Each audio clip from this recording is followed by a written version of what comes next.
Guys, this is a new job, commercial. There's no ceiling.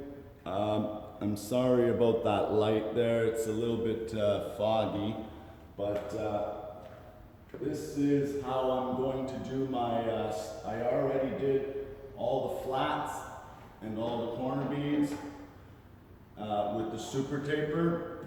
So what I did is I went up on my stilts and just dropped the tape from the top down and then wiped all the tops, jumped off the stilts, wiped the bottoms, did my screws while I was up there, and there you go. So now I'm gonna do all these 10-foot stand-ups, and as well, you probably can't tell, but I got a big pile of tape here. Okay, now I just unrolled a bunch of tape and creased it. So now I have, a bunch of tape ready to go. And I leave the end here so I can find it. Okay, so when I put the mud on, I always start at the top so that the weight of the tube just falls down. Okay? So, put just a little bit of mud. Okay, I want that bed of mud to be nice and even. Just like that. Okay, that's one.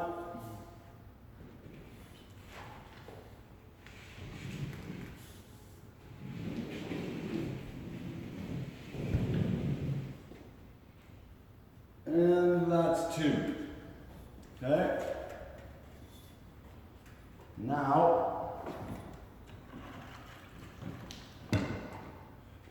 Now I have a bucket of water right here with my roller, flusher, and all that fun stuff.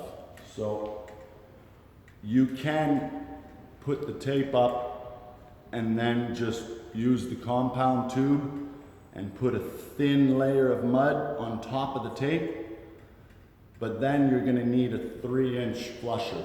So if you're just rolling it with the corner roller, I suggest using a 2.5.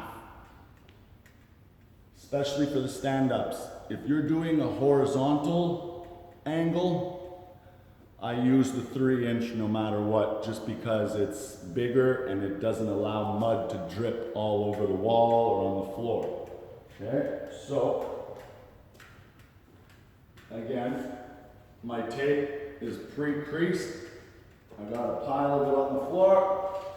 So I send about 2-3 feet up, right into the corner. Place it with my fingers and rip it. Rip it, baby, rip it. Okay, same thing here.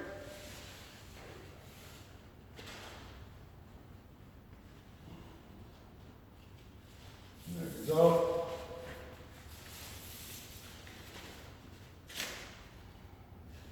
Okay, so now put it back in position. Now I get my roller. Okay. I like to put a little bit of mud just so it glides a little bit easier.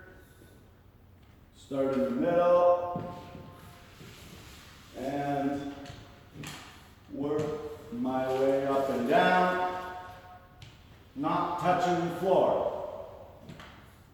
Okay. There you have it.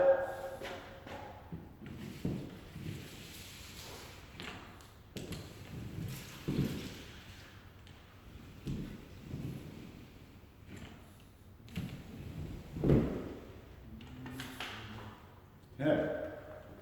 And last but not least, the flusher. And I like to clean the flusher after just a few angles. because when you get a bunch of mud oozing out the sides of the flusher, it just makes a mess in the corner. So you're better off to take your time and just clean it a little bit, okay? So now that I rolled it, I can start right at the top. And bingo, see? I've got a couple of drips on the edge here, but that's okay. I'll clean them by hand after. Okay.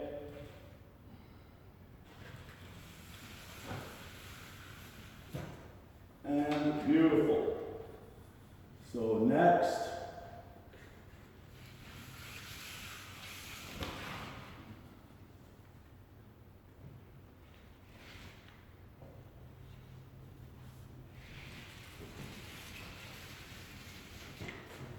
and there you go. All right, and you might ask, does it matter if I start at the top, down, down, up? Yeah, for me, it does matter. I like to start at the top and work my way down because then you're dragging all the mud to the floor. It's a lot easier to clean the floor than it is the top. If I was to start at the bottom and send it up, if there's extra mud, it's gonna ooze out of the sides, leaving a bunch of edges, all right? So now that I flushed them, okay, I inspect it, clean any edge, okay? There's a little bit here, not much. And then I like to just clean that bottom, okay? You don't even need to leave mud there.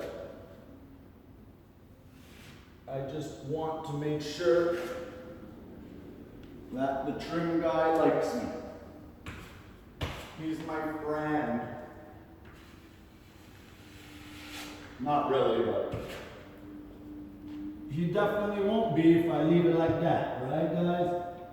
Oh, okay. I folded this tape here by accident, so I'm just gonna clean it up. There you go. Clean that. Bingo. And like I said, there's gobbers on the floor here, so I'm just going to try to clean them up so that the trim guy don't hate me. Okay? And there you have it. So now I'm going to do that everywhere. So let me just show you. Oh man, sorry guys, my camera is really foggy. Ah, geez, what a difference. Okay, so let me just show you this job.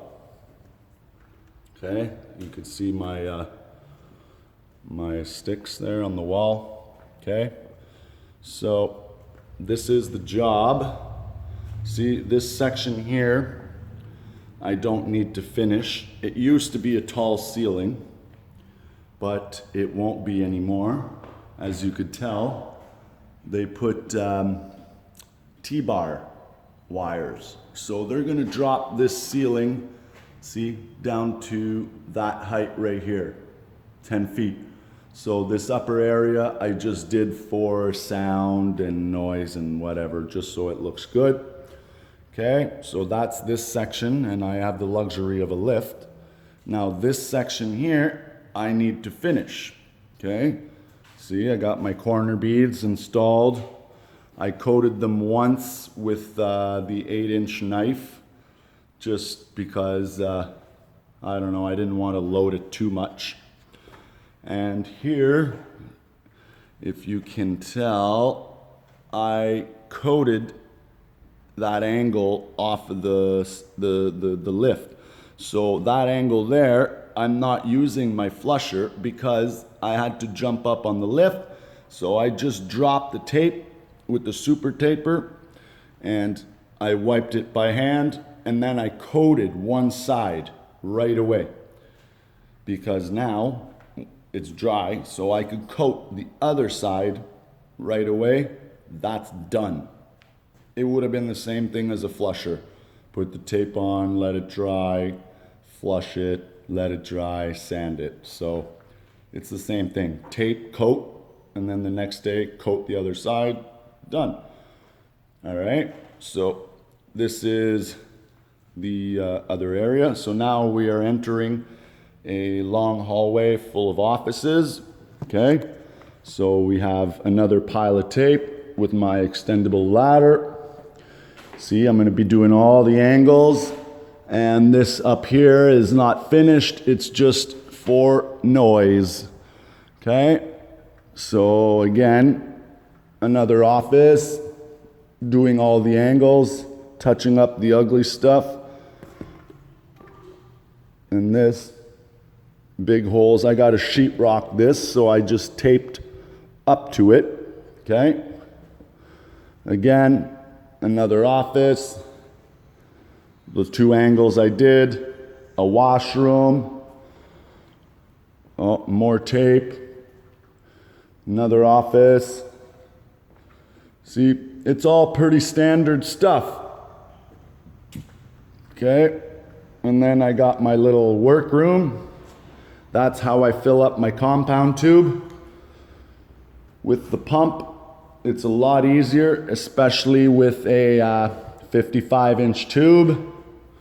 All right. And this is another little hallway here. We've got more drywall here, more ugly patches, little room. You know, this is the older part. Then I've got a little walkthrough right here and here. Another patch, but other than that, we're all done. We're not doing anything here. So I believe he said this job is 160 sheets, so 45 cents a sheet. I mean a board foot. Yeah, for 45 cents a sheet, I wouldn't be here. So yeah, it's I mean, today's my third day. Day one, I did all the flat tapes and the screws. Day two, I finished all the upper scaffold work, the lift. And today is day three. Oh yeah, and yesterday, day two, I did all the corner beads. Now for the corner beads, I just installed them and then I went back to start and coated them all. All right. Yeah, so that upper part there, I did all that upper stuff. So now day three, I'm gonna do all my angles. That'll be real quick. I'm already half done and it's only been 45 minutes. So once that's done, then I'm going to mix up some thicker mud and I'm gonna use my curved 12-inch trowel and I'm going to coat all of these flats, okay? Now I could start from the bottom up, okay? Coat this flat from the bottom up and then jump on the stilts and do the top half, but I don't like doing that. I prefer doing the top first, then the bottom up. The reason why is because if I drop boogers or whatever chunks on the floor or on the wall, I could clean them up as I do the bottom, all right? So it's just, you know, a little bit easier to stay clean, all right, guys? And I try to scrape the floor off as I go, just common courtesy. And yeah, so I had 3 weeks off after that big house, so I reached out to another drywall company and yeah, they got me a job right away. I should have called them a long time ago. So anyways, take care guys. Happy Canada Day. Today's Canada Day Eve and Sunday is my daughter's birthday, so it's going to be a busy weekend. All right, guys, so have a good one, stay safe, and don't drink too much. Bye.